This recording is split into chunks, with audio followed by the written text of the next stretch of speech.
Once upon a time in the heart of the Whispering Woods lived a boy named Finian. He was known throughout the woods as Naughty Finn because he was always playing tricks on everyone, especially his mother. He would hide her spectacles, put frogs in her bed, and even once dyed her hair green while she was fast asleep.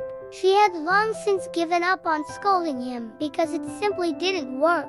But one day she had enough. "I'm going to leave you here in the woods, Finn," she said after he put a toad in her shoe. "You can stay in that treehouse until you learn to be kind." So saying, she swept out of the house, leaving Finian alone in the treehouse with nothing but his pet squirrel, Chestnut. Now, Chestnut was a very sensible squirrel, but he was also very scared of the dark. And when his master started making scary faces at the windows, Chestnut panicked and darted out the window. Then Finian felt a pang of guilt for being so naughty, and he knew his mother was right. He should be kind, but just then he heard some giggling coming from below the treehouse, and his curiosity got the better of him. He climbed down the tree and crept through the undergrowth until he came across a small clearing where a group of rabbits were gathered around something. They were all dressed in their finest clothes, and one of them was wearing a golden crown. "Hello," squeaked Finian, hiding behind a tree. The rabbits jumped and stared at him. "Who are you?" squeaked the rabbit in the crown. "I'm Finian," he replied. "And who are you?" "I am the White Rabbit, Queen of the Whisperwood Rabbits," she replied. "And what are you doing here?"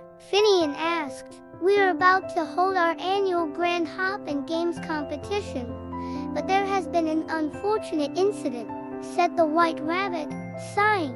"What happened?" asked Finian. "Our royal jester, Sir Hopsalot, is missing," she said, wringing her paws together. "And without him, our celebrations will be ruined. Can you help us find him, please?"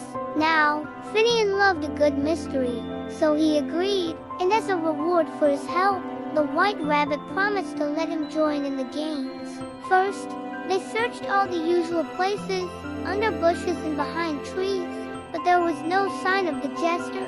Then the White Rabbit led him to a nearby stream. "I saw him hop over this bridge just before he disappeared," she said, pointing to a small wooden bridge over the stream. As Finian approached the bridge, he heard a familiar giggle coming from under the leaves on the other side. And when he looked closely, he could see a pair of little white feet scampering away. "Wait!" shouted Finian, and he dashed across the bridge. He could hear the jester splashing in the water ahead of him, and soon he could see him clearly. It was Chestnut. The poor squirrel had somehow got himself tangled up in a fishing line that had been left by a careless picnicker, and was now floating down the stream. "Don't worry, Chestnut," shouted Finian. He took off his coat and flung himself into the water.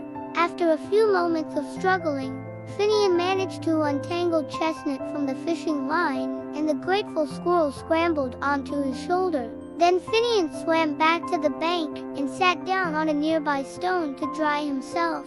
Suddenly, he heard some clapping and turned to see the White Rabbit and her subjects watching him. "Thank you for saving our jester, kind sir," she said. "But how can I ever repay you?" "Oh, it was nothing really," said Finian. But the White Rabbit insisted and said, "You shall have anything your heart desires."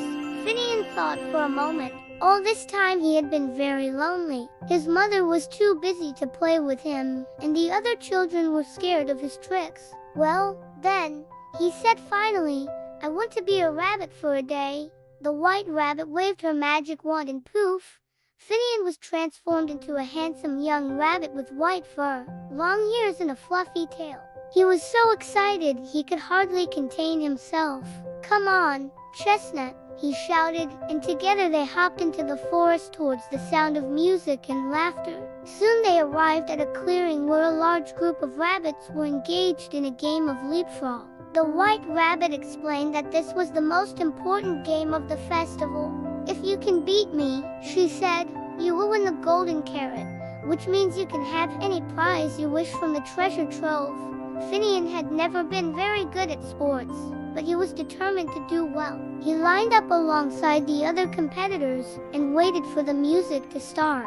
When the drums began their steady beat, the first player leaped onto his back and Finian held his breath as he was launched high into the air. He landed heavily on all fours and shook himself, then quickly got into position for the next player. But suddenly he felt a sharp pain in his leg. He tried to shake it off, but it only got worse. By the third round, he could barely move.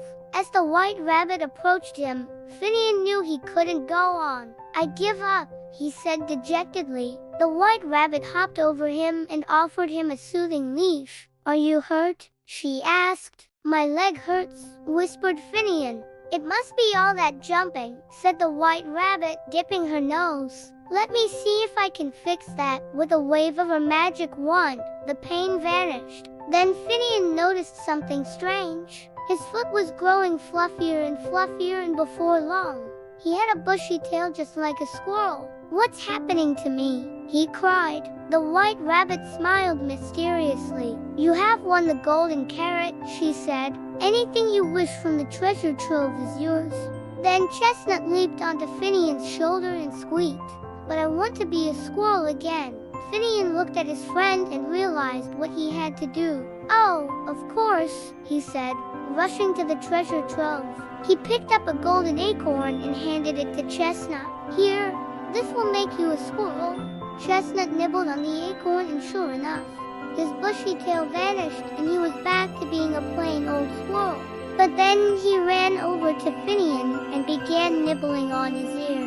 "That's not very nice, Chestnut," said Finian, laughing, and he chased his pet all the way back to the White Rabbit. "I believe it's my turn now," he said with a smile. The White Rabbit waved her wand and poof, Finian was back to being a human. Just then, his mother appeared. "There you are, Finian," she said, hugging him. "I've been looking everywhere for you." She turned to the White Rabbit. "Thank you for looking after him," she said. "It seems he has learned his lesson at last." Then she led her son away. From that day forward, Finian was the kindest and gentlest boy in the Whispering Woods. And whenever he visited the White Rabbit, he brought his mother with him so that she could tell the rabbits all about the wonders of the outside world. As for Chestnut, he became the hero of the Whisperwood Rabbits. They built him a magnificent treehouse near the river, and he spent his days leaping through the trees and chasing fat woodlice. And every year on the day of the Grand Hop, Finian and his mother would return to watch Chestnut lead the rabbits in their games.